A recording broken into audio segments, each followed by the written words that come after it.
Let's just take a moment to be present to ourselves in this room, to be conscious of God's presence here, and to be attentive to who God calls us, uniquely calls us to be in our lives.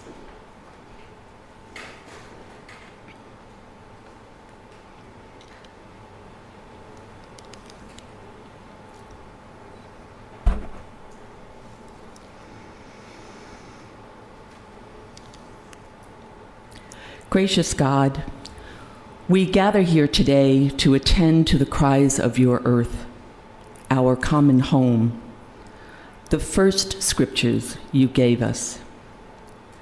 We celebrate the 13.8 billion year story of your creative work, this living universe. As we focus today on the plights of your people and earth, enable us to be bold in our commitments to imagine the new ways we must live and work, to be bold in our commitments to serve and protect all life.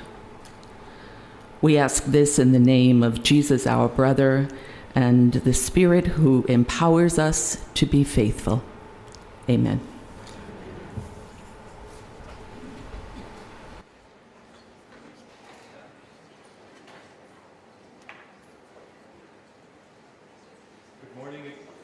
Good morning again.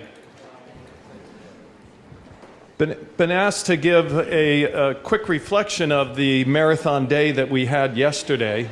So I'll try to do that in 5 minutes, and then we can have a little inspiration from Father Zampini.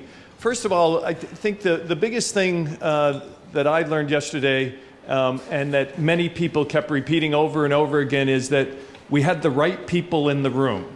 So I think that was a good one and a compliment to you all, and that the energy was great among everyone, despite the fact that we went on forever yesterday. So that was wonderful to have the right people in the room. I'd also say that, as we look at some of the ideas and people think, well, that might be a stretch and all, those of us who work in this field, we see miracles actually every day,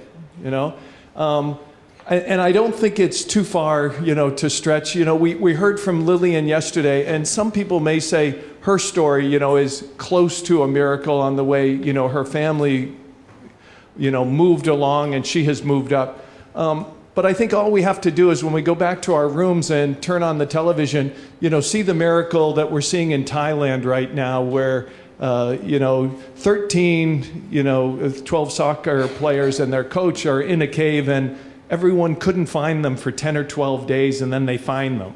And then they do this whole arrangement getting out, and people from all over the world interested, coming together, assisting, and we can do those miracles, Unfortunately, in that case, someone gave their life to make sure that others could have their lives. But we all need to figure out how much we can give to make sure we can move things forward. So, as we think about today, let's not think about what we can't do and what can't be done, because I think all of us together can get it done. And so we have to think of what we need to do to make sure that we get it done. We started out yesterday, and Father Zampini led us in talking a little bit more about, let's think of who we are as a whole person, and we're not just an investor or a religious or a social worker, but we're a complete person, and that we have goals and purposes in life, and our life is to help our brothers and sisters around the world. And so how can we do that much more effectively? He also talked about that not only as something that we might want to do, but actually it's an obligation for us to do, that we really need to reach out. We also talked about across the returns continuum, and we talked about risk, return, impact, and that not everything has to look the same. So let's not think that we have to have one model for everything. We heard from the social impact bonds, we heard of the Omidyar network, we heard, Vineet, who we're all going to join him and try to, make the poor rich again and things. And so it doesn't all have to look the same. But we did have a nice framework that I think Matt put up there that helped us out, and a framework that showed us the A, B's, and the C's, and where we invest along that continuum. But not that one is better than another, but these are different ways that we all can participate and help. I also thought that that framework was also very helpful in showing us 3 different types of impact that we could see. And we know the impact, the monetary impact that's there, but also the idea that we're here to pioneer new models, that we're going to provide industry infrastructure so people can see that, and that we also need to invest to influence policy and start setting the stage for new investments and things. We also talked about how these efforts relate to the SDGs. And so how we need to participate in something that the world has agreed upon, how that we can help make that happen. We also had a reflection on the church and where they've come since the last conference, and we talked about research, education, learning, and modeling these different, doing some examples. I had the opportunity of talking with Bishop Kariuki this morning, and he really said, his hospital network now in Kenya, he said it's like a miracle. It's like a miracle. We made some investments, and now, having 100% occupancy and over 400 different healthcare centers in Kenya that are sustainable with, 60 different hospitals. It is like a miracle that we come forward, reaching out to the people that we want to serve.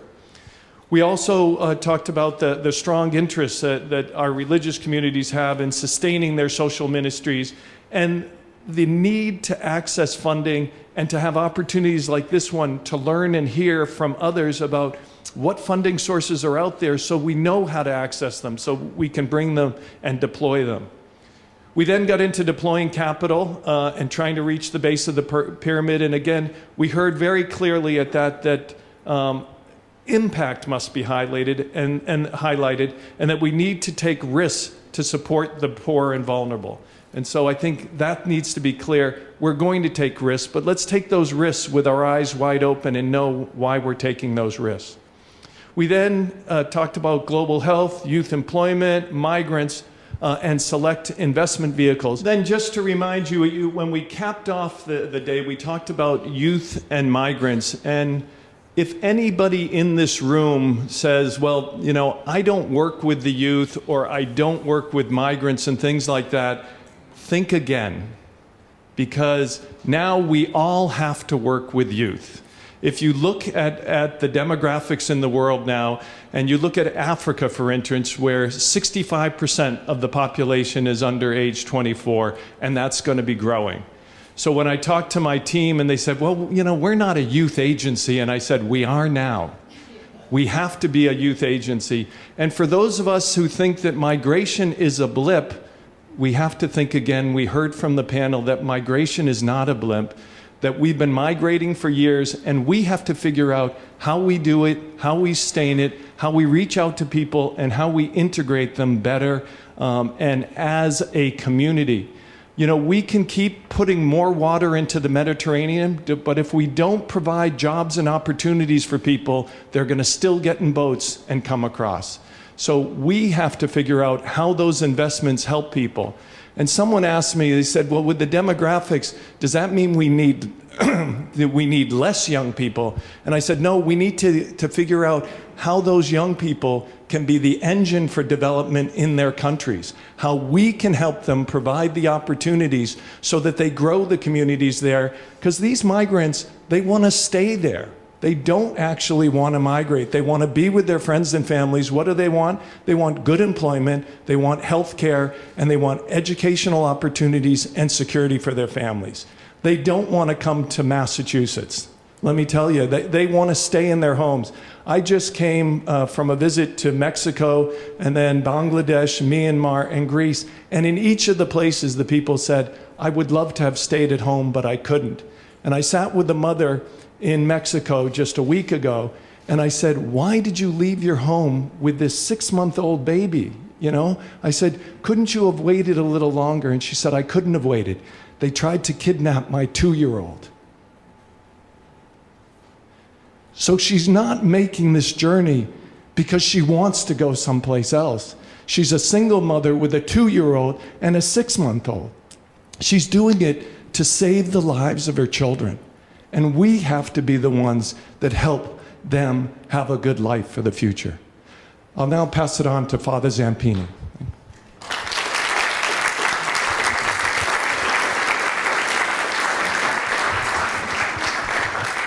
Thank you, Sean. I would like just to bring you back to the beginning and to the title of this conference, Scaling Investment in the Service of Integral Human Development. And integral human development is not just something that experts can do, or experts are at the dicastery of integral human development. This is a vocation, the Pope says also, that every single Christian has, and I would say every single person in the world that truly wants to live fully as a human being. But to ensure that this vocation, that we are pushing the vocation in the right way, we talked yesterday, and respecting our person, the call that the believers, we believe the call that God, the vocation that God gives to every single one of us. But to respond to this call, yesterday we talked about something very, very basic. First, health. If you go to poor neighborhoods, and I lived 2 years in a shanty town in Buenos Aires, you can make the survey of any kind, but you ask, what is your most serious concern? And they will say, health. So that's why we started with health. If we want to promote integral human development, we need to promote inclusive health, access to health to everybody. And then we talk about young people and the work that young people can do. Who of you wants to have your children or your grandchildren unemployed? But I haven't heard anybody who is happy with that. And that's why they are the agents of change, but it's also a basic human need. And also we talk about migrants and refugees. How can we not just welcome and protect them, but promote and integrate them, as the Pope says.